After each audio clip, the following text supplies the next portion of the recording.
ముందుగా అందరికీ క్షీరాబ్ది ద్వాదశి శుభాకాంక్షలు అండి. ఎందుకంటే ఈరోజు కార్తీక మాసం శుద్ధ ద్వాదశి. ఈరోజు క్షీరాబ్ది ద్వాదశి అని కూడా అంటారనమాట. మన ఛానల్లో నిత్యపారాయణం కార్తీక పురాణం చేయబడుతుంది కాబట్టి ఈరోజు ద్వాదశి రోజుగా 12వ అధ్యాయం చూద్దామండి. ద్వాదశి రోజు ఎలాంటి పూజలు చేసేది, ఆ ద్వాదశి యొక్క మహిమ ఏంటి ఈరోజు అధ్యాయంలో చూద్దాము. వశిష్ఠుడు జనక మహారాజుకి ఇలా చెప్తున్నాడు అనమాట. రాజా, కార్తీక మాసం నందు సోమవారం కంటే శని త్రయోదశి 100 రెట్లు ఫలమించను. శని త్రయోదశి కంటే కార్తీక పౌర్ణమి 1000 రెట్లను, పౌర్ణమి కంటే శుద్ధ పాడ్యమి 1,00,000 రెట్లను, శుక్ల పాడ్యమి కంటే శుద్ధ ఏకాదశి 1,00,000 రెట్లను, దానికంటే కార్తీక ద్వాదశి అనంతమైన ఫలమిచ్చను. చూశారు కదండి, మనం కార్తీక మాసం సోమవారము బాగా వృచ్చగండి, దానికన్నా కూడా శని త్రయోదశి గొప్ప. ఆ శని త్రయోదశి కన్నా కూడా కార్తీక పౌర్ణమి రోజు గొప్ప. ఆ పౌర్ణమి కన్నా కూడా మనం స్టార్ట్ చేసే బలిపాడ్యమి అంటే శుద్ధ పాడ్యమి ఇంకా గొప్పది.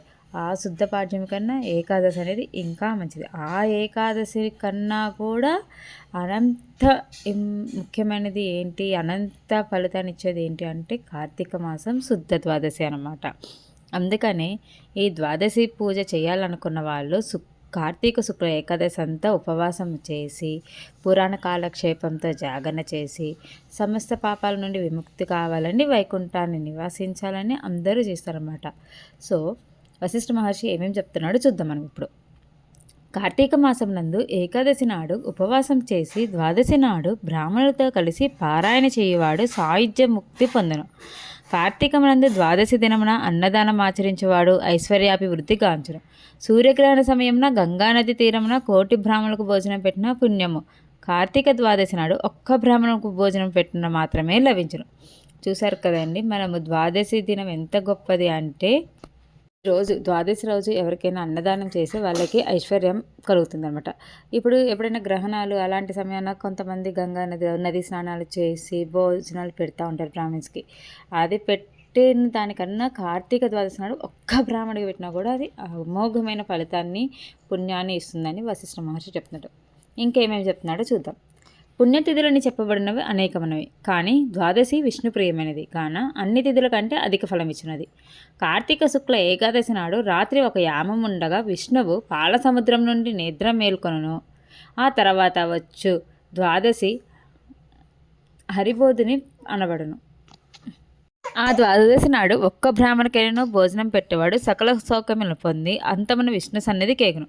కార్తీక ద్వాదశి నాడు పెరుగన్నమును దానమిచ్చేవాడు అన్ని ధర్మముల కంటే అధిక ఫలమును పొందెను. కార్తీక శుక్ల ద్వాదశి నాడు పాలిచ్చుచున్న ఆవునకు బంగారు కొమ్ములు వెండి రెక్కలు చేయించి ధరింపచేసి పూజించి దూడతో కూడా గోదానం చేసిన వారు ఆ గోవునకు ఎన్ని రోమములు ఉండినా అన్ని సంవత్సరములు స్వర్గంలో నివసించరు. ఆనాడు వస్త్రదానం చేయవారు సకల పాప విముక్తులై వైకుంఠంను పొందుదురు. కార్తీక ద్వాదశి నాడు కానీ పౌర్ణమి నాడు కానీ పాడ్యమి నాడు కానీ కంచుపాత్రలో ఆవు నెయ్యి చేసి ఒత్తి నుంచి దీపం వెలిగించి దానమిచ్చేవారు 1,000,000 జన్మలలో చేసిన పాపం నుండి విముక్తి పొందరు. కార్తీక ద్వాదశి నాడు పండును యజ్ఞోపవీతంను తాంబూలంను దక్షిణ ఇచ్చేవారు సకల భోగములను అనుభవించి అనంతమున వైకుంఠమున కేగి హరిసన్నిధిని చిరకాలం ఉందరు. స్వర్ణ తులసి వృక్షమును సాలగ్రామమును దానం చేయవాడు 4 సముద్రముల మధ్యనున్న భూమి అంతయు దానమిచ్చట వలన కలుగునంత ఫలము పొందును. ఇందుకు సంబంధించిన ఒక కథ చెప్తున్నాను.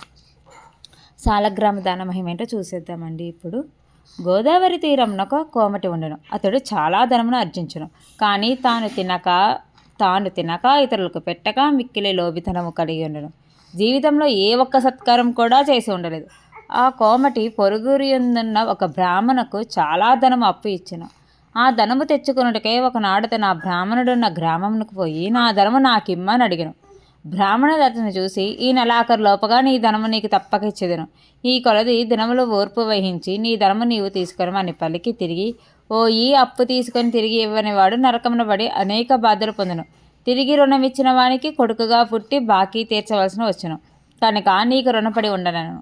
బ్రాహ్మణుని మాటలు విని ఆ కోమటి మిక్కిలి కోపించి నా ధనము నాకు ఇప్పుడే ఇవ్వవలను, లేనిచో ఈ కత్తితో నిన్ను చంపుదనని తన వద్దనున్న కత్తిని చూపి బెదిరించుచు నోటికి తోచిన బూతులు తిట్టుచు ఆ బ్రాహ్మణుని జుట్టు పట్టుకొని లాగి కింద పడివేసి కాళ్ళతో తన్ని తుదుకు కత్తితో పొడిచెను.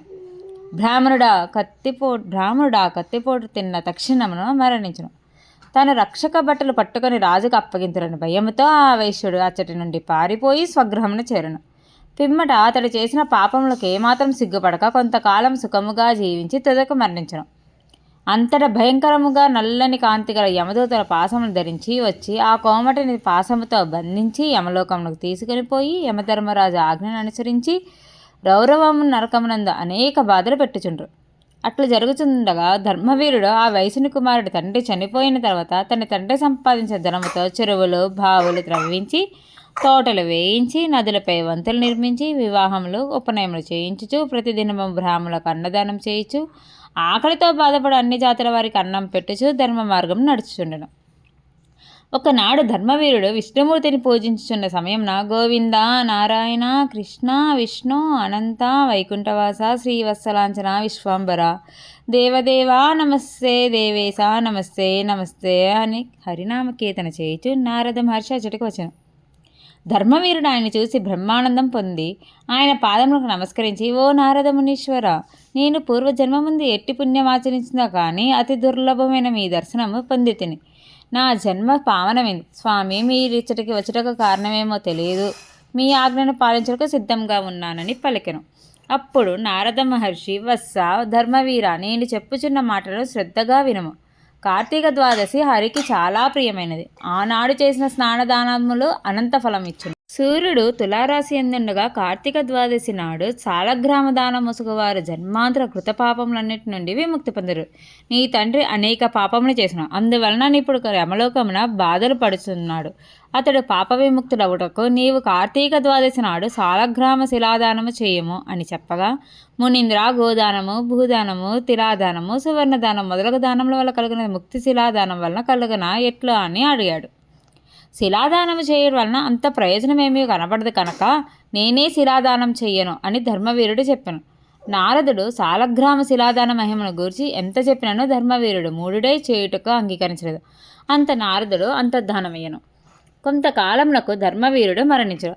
అతడు మహాత్ముల మాట వినని దోషం వలన సాలగ్రామము శిలాదానము చేయని దోషం వలన నరకమును కేగి అనేక బాధలు పొంది 3 సార్లు పులి జన్మను, 3 సార్లు కోతి జన్మను, 5 సార్లు ఎద్దు జన్మను, 10 సార్లు స్త్రీ జన్మను పొంది వైదవ్యం అనుభవించను. తర్వాత ఒక యాచకుని కుమార్తెగా జన్మించను. ఆమెను యవ్వనము వచ్చిన వెంటనే తగిన వరుణకిచ్చి ఆమెకు వివాహం చేసెను. వివాహమైన కొన్ని క్షణంలో ఆమె భర్త మరణించను.